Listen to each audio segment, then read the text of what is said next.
आइए दोस्तों, मैं प्यार भरा नमस्कार करता हूँ। दोस्तों, मैं आपसे बोलता हूँ कि इस वीडियो को अधूरा मत छोड़ना, आपको पाप लग सकता है। क्योंकि आज हम जानने वाले हैं गरुड़ पुराण के अनुसार मृत्यु के अंतिम समय में मनुष्य को क्या क्या दिखाई देता है। दोस्तों, यह बात जानना हमारे लिए बहुत जरूरी है, इसलिए बोल रहा हूं कि वीडियो पूरा देखना। दोस्तों, मृत्यु सत्य है, मृत्यु अटल है, मौत को कोई भी नहीं टाल सकता। धरती पर जन्म लेने वाले प्रत्येक मनुष्य की मौत निश्चित है। अर्थात दोस्तों, हम यह बोल सकते हैं, जिसने जन्म लिया है उसकी मृत्यु निश्चित है, और मृत्यु के बाद पुनर्जन्म भी निश्चित है। अतः अपने अपरिहार्य कर्तव्य पालन में तुम्हें शोक नहीं करना चाहिए। आत्मा परमात्मा का अंश होती है, इसलिए जो व्यक्ति इस पृथ्वी पर आया है उसमें आत्मा विद्वान है, और आत्मा अंतिम रूप से ही परमात्मा को जानी है। दोस्तों, संस्कृत का एक श्लोक लिखता हूँ, वह भी चाणक्य जी का है। धर्मार्थ काम मोक्षेषु यस्य कोपि न विद्यते, जन्म जन्मनि मर्त्येषु मरण तस्य केवलम। चाणक्य नीति के इस श्लोक में चाणक्य कहते हैं कि मनुष्य का जीवन 4 मुख्य उद्देश्यों के लिए बनाया गया है। धर्म, अर्थ, काम और मोक्ष आदि के लिए बनाया गया है। इस संसार में जिसने जन्म लिया है उसकी मृत्यु होना निश्चित है। ऐसा माना जाता है कि कर्म ही मनुष्य का सब कुछ है।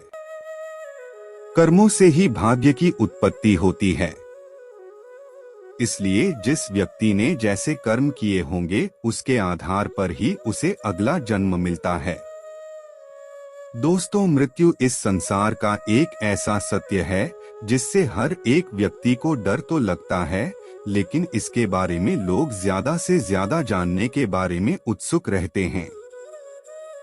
हर एक व्यक्ति बिना मौत को गले लगाए ही यह जानना चाहता है कि आखिर मृत्यु आने पर मनुष्य को क्या क्या महसूस होता है और उन्हें इस दौरान कैसा एहसास होता है।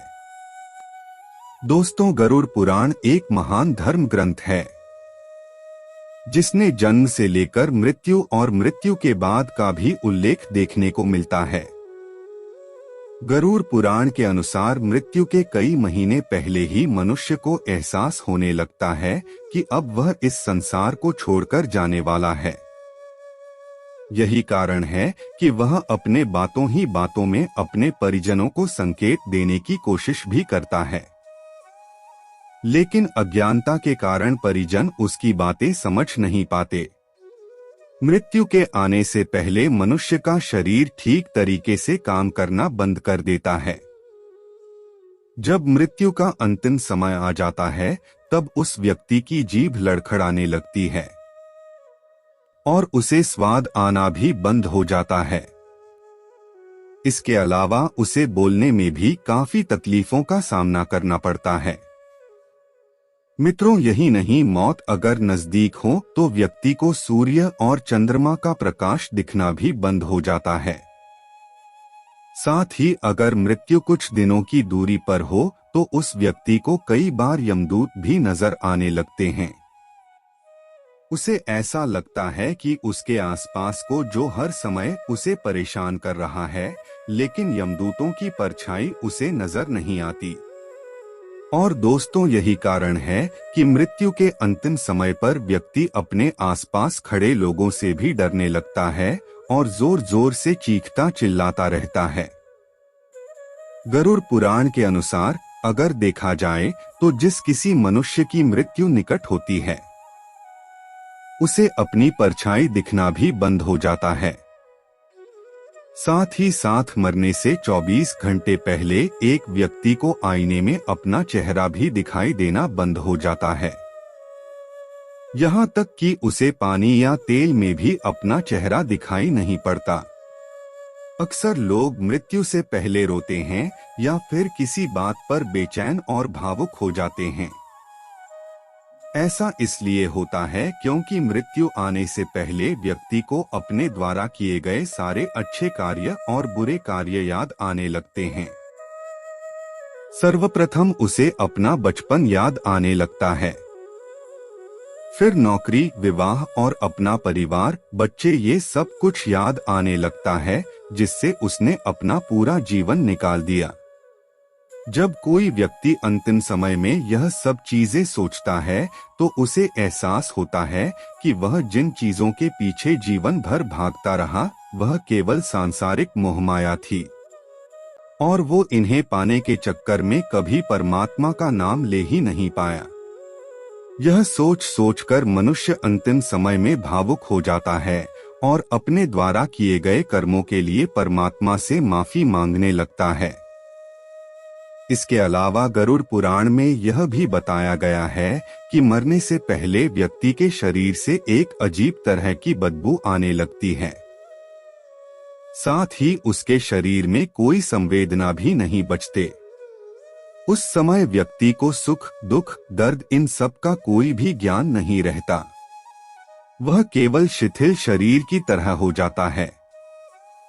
यह वही समय होता है जब मनुष्य का शरीर तो साथ छोड़ देता है, लेकिन उसका दिमाग अभी भी बार बार उसे भूतकाल के बारे में सोचने को मजबूर करता रहता है, जहां उसने कई तरह के अच्छे और बुरे कर्म किए होते हैं।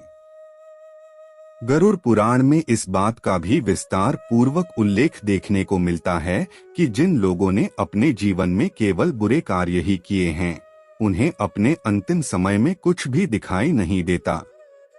उसे उसके आसपास बैठे हुए लोग भी दिखाई नहीं देते और इस दौरान अगर वह व्यक्ति गलती से भी आईना देख लेता है तो उसे अपना चेहरा काफी विकृत दिखाई देता है। वहीं दूसरी ओर जिन लोगों ने अपने जीवन में अच्छे कार्य किए होते हैं, प्रभु के नाम लिए होते हैं, दान पुण्य जैसे सत्कर्म किए होते हैं, उन्हें मृत्यु के समय एक दृश्य प्रकाश दिखाई देता है और ऐसे लोगों को मृत्यु के समय कोई भी कष्ट नहीं होता।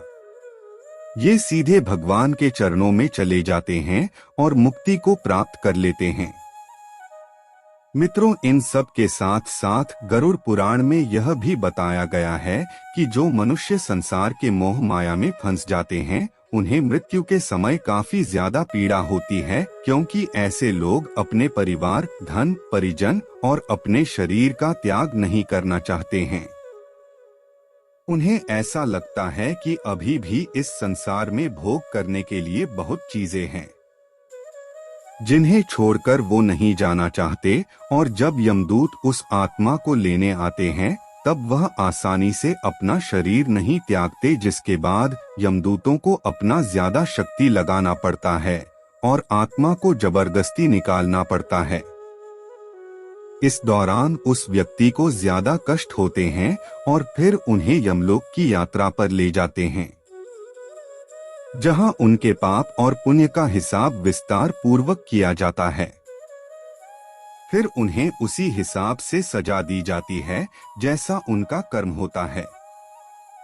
इसलिए मित्रों, हम अंत में यही कहेंगे कि आप हमेशा सत्कर्म कीजिए और पुण्य के भागीदार बनिए ताकि आपको मृत्यु के बाद अच्छा फल मिल सके।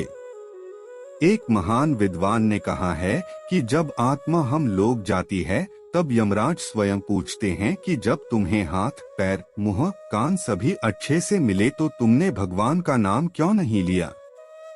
जिस गोविंद नाम का जाप मैं स्वयं करता हूँ, उस नाम को लेकर तुम्हें मोक्ष प्राप्त हो जाता।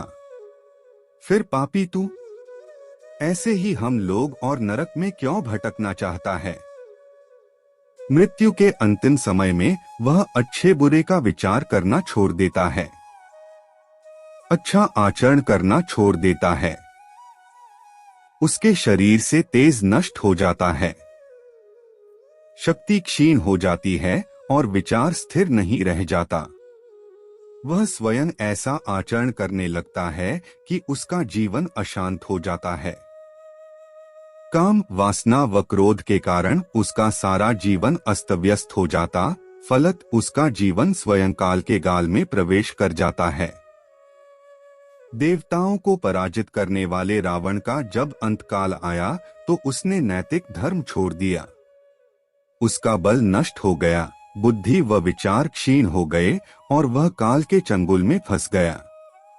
परमात्मा किसी के नाश का भागीदार नहीं बनता। वह डंडे से किसी का सिर नहीं फोड़ता, लेकिन मनुष्य स्वयं ऐसा काम करने लगता है, वह विकारों से ग्रस्त हो जाता है। यदि मनुष्य निर्मल मन से परमात्मा को स्वयं को समर्पित कर दे तो बात बनते देर नहीं लगती। श्री राम ने तो स्वयं कहा है कि मेरे लिए सबसे प्रिय वही भक्त है जो छल छिद्र और कपट से दूर है। मरने से पहले इंसान है जो सोचता है, अपनी खुशियों के बारे में भी सोचता है। वह सोचता है कि काश थोड़ा समय होता तो जिंदगी के हर पल को खुशी से जी लिया होता। वह अपनी पुरानी जिंदगी के बारे में सोचता है कि इस समय अगर यह घटना ना होती तो मैं कितना खुश होता है। व्यक्ति की मृत्यु से ठीक 40 सेकंड पहले एक अद्भुत घटना होती है।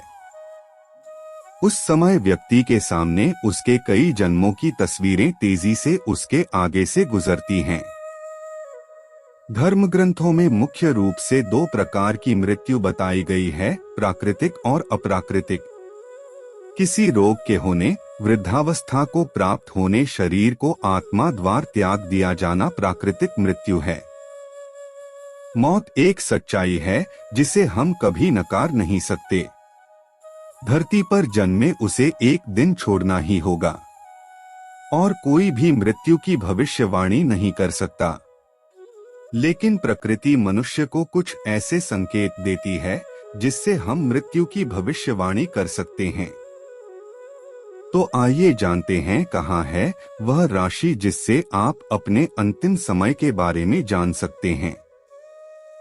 विज्ञान आज मृत्यु और उसकी स्थिति पर ध्यान केंद्रित करता प्रतीत होता है, लेकिन हमारे पुराणों में मृत्यु से जुड़े लगभग हर रहस्य का खुलासा किया गया है।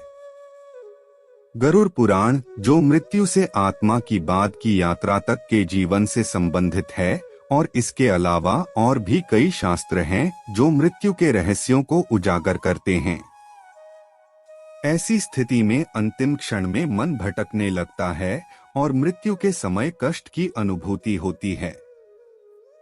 पुराणों के अनुसार अगर मृत्यु के समय मन शांत और इच्छाओं से मुक्त हो तो बिना कष्ट से प्राण शरीर त्याग देता है और ऐसे व्यक्ति की आत्मा को परलोक में सुख की अनुभूति होती है।